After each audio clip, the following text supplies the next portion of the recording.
Hello, my name is Nathan and welcome to the channel. Today we are celebrating a bit of a goal I had earlier of reaching 200 subscribers, and today we are talking about sidekicks. Now, I upload these videos about Dungeons and Dragons once a week, typically on Saturdays or Sundays, depending on my schedule. So if you like what you see, you can join the growing community by hitting that subscribe button down below. So let's get started. So here is our agenda for this video. I'm going to talk a little bit about my dog, Maggie, and then we're going to talk about what is a sidekick and where do the rules come from and what are the ways that you can use them in your campaign. And then I'm going to do a quick little sidekick build for Maggie from level 1 to level 17 and then do a little summary about that build and talk about sidekicks a little more as a whole. So in the last week, one of the things I've been promising kind of leading up to this video is that I would make this video once we hit 200 subscribers. As of last week, we were at 196, and this week we're up to 211. So a big thank you to the 15 of you that subscribed in the last week. I hope you enjoy the content and welcome. I hope you find a good community here and just enjoy the content, and I'm happy that you're here. Let's meet Maggie. So this is Maggie. She is my wife and I's little dog. She's super duper cute. We love her very much.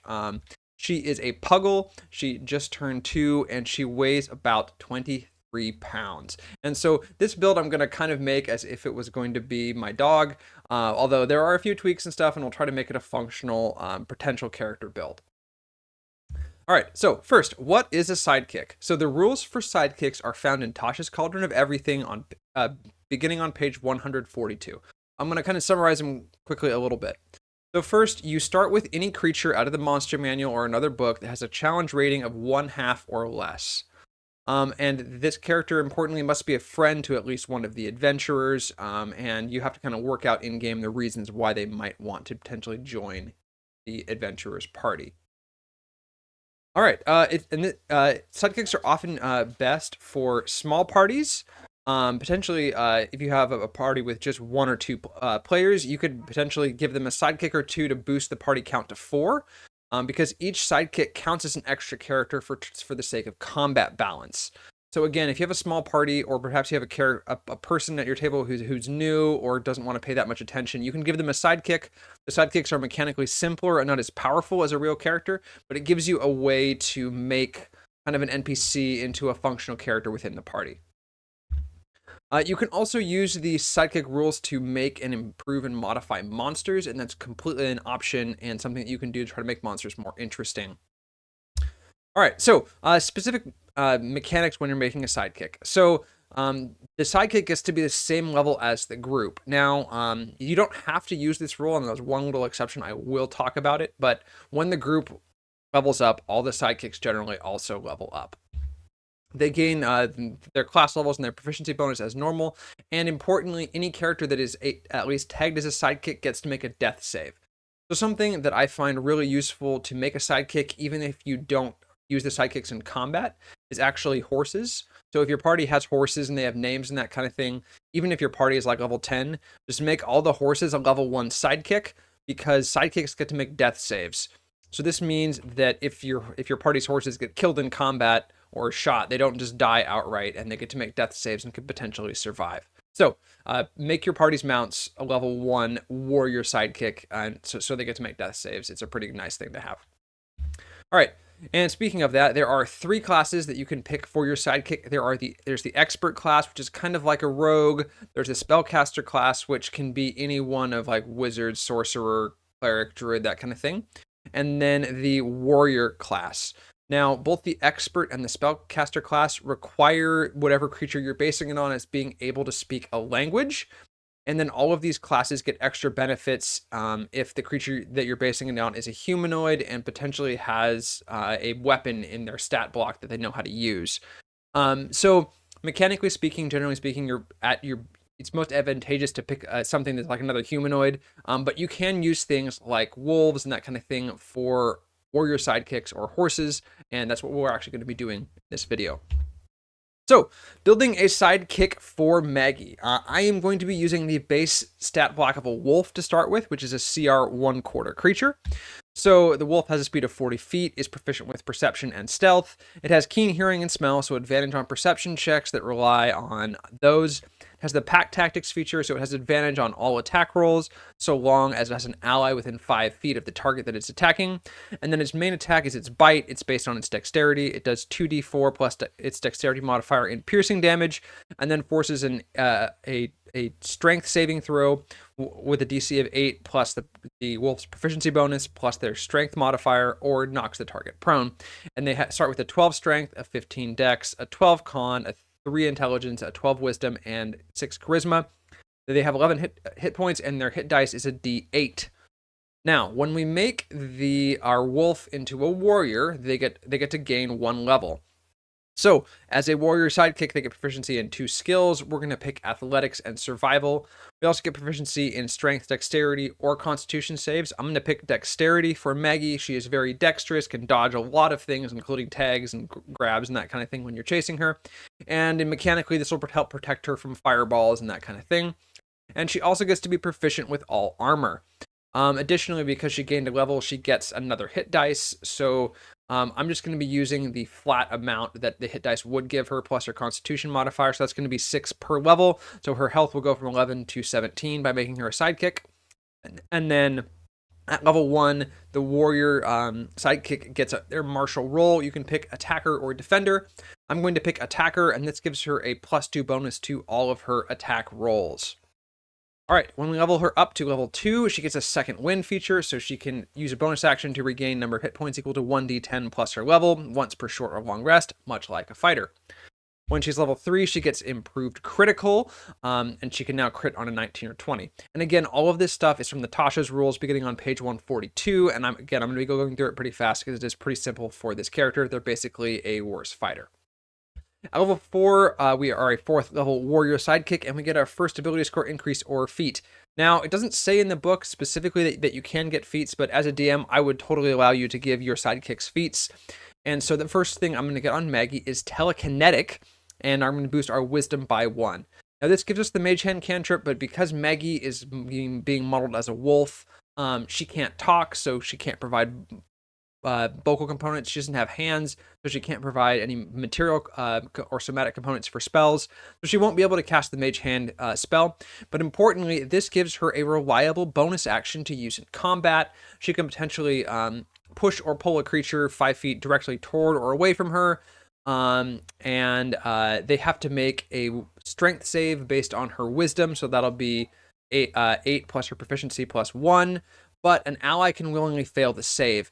And Maggie is able to manipulate you and get you to do what she wants through her sheer love and cuteness. And so I imagine that we'll primarily be using this not to push enemies, but more likely to move our allies and keep them out of danger and just help them out, and just be able to be that helpful pup that is running around and helping everybody out. Level 5, our proficiency bonus bumps up, and level 6, we are a 6th level warrior, and now we have extra attacks, so we can make 2 cute little bites on our turn. Now, in terms of our damage per round here at level 6, we get to make 2 bite attacks. I'm going to assume we're attacking with our friendly companion and therefore have advantage on all attacks. So we have a +7 to hit with advantage, doing 2d4 plus 2 piercing damage, and our strength save is DC 12. We have our telekinetic shove to help out, and we'll hopefully have gotten Maggie some half plate to be barded in, so she can run around and have a good armor class of 17. In this setup, Maggie would do 15.8 damage per round against an armor class of 10 and 14.2 damage per round against a creature with an AC of 15, potentially forcing multiple strength saves and knocking people down and that kind of thing. Maggie loves to jump on things and people. We're training her not to, but knocking things prone is perfect for her. And honestly, this is probably about half the damage that a typical martial character would output, and that is totally fine. Especially if you're not using a psychic that's going to be a humanoid, you're never going to be putting out very much damage. But that said, she will be functional and pretty fun. And one of the things I wanted to focus on with her was giving her utility before I really try to boost her dexterity and that kind of thing, because protecting and helping our friends is more important than dealing damage with our sidekick in this case. All right, I'm going to go through the remaining levels in chunks because there aren't that many features. So let's jump to warrior levels 7 through 9. So we get the battle readiness feature at level 7. This gives us advantage on initiative checks. And then at level 8, we get our next ability score increase or feat. We're going to take Sentinel. So we now have a consistent use for our action to attack, our bonus action to move our allies around with telekinetic, and our reaction now with Sentinel. Now, the defender role that we could have taken at level 1 allows us to use our reaction to impose disadvantage on attacks, but I felt like getting the Sentinel feat with the attacker role would make for a more effective overall sidekick. So what this does is creatures provoke opportunity attacks from us when they leave our reach, even if they disengage. We can also make attacks as a reaction against a creature that attacks an ally, so long as we are within 5 feet of that enemy and that ally doesn't also have Sentinel. And then whenever we hit a creature with an opportunity attack, we reduce their speed to 0. So this will let her stick to and protect all us and our friends, and she might be knocking people down with that Sentinel reaction attack.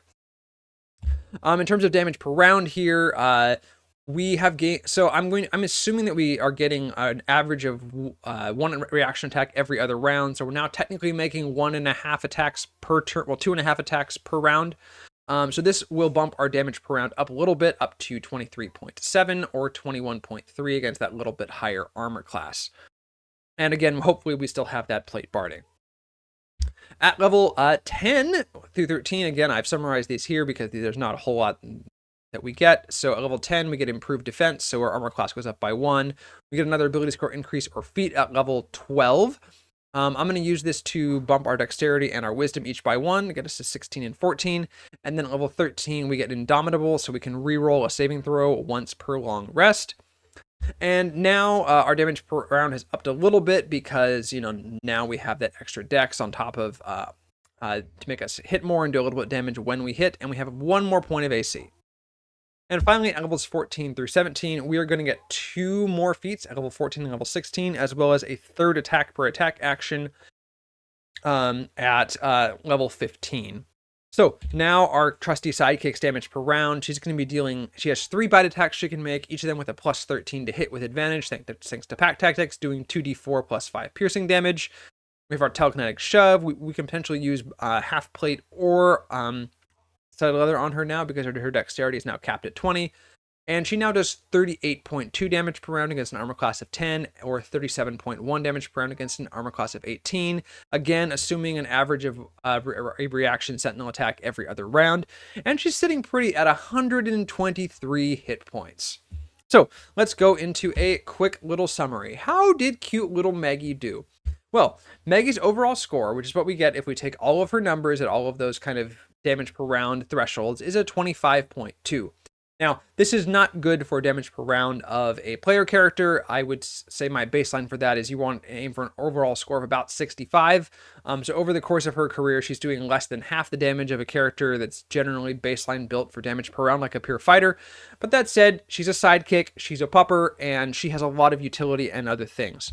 So she may not do much damage, but she's tough, she's cute, and she has a lot of utility for a cute little pupper who's going to be running around and following the party and helping out. Now, generally speaking, the most powerful sidekick options are really going to be to start with a humanoid, or at least something that has a language, so you can potentially use the expert or the spellcaster sidekick classes. Spellcaster is probably the strongest caster, is probably the strongest sidekick, especially if you go for the prodigy one, which gets to use I think it's like the bard and the warlock list, so it can potentially do eldritch blast and that kind of thing. Now here's some interesting ones I just pulled out of the basic monster manual, some interesting options you could potentially choose. All of these are CR 1/2 or less creatures, and all of these have, almost all of these have a language. Interestingly, the giant owl has a language and can fly, so this could potentially be a spellcaster for you. The satyr is probably the strongest thing I've found for a prodigy. It starts with a 14 charisma, which is what that spellcaster uses. It has magic resistance. Both the orc and the lizard folk are pretty darn solid for a warrior sidekick.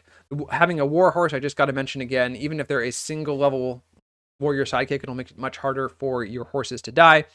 And then a scout could potentially be a great expert sidekick, and a thug would also be a good martial sidekick.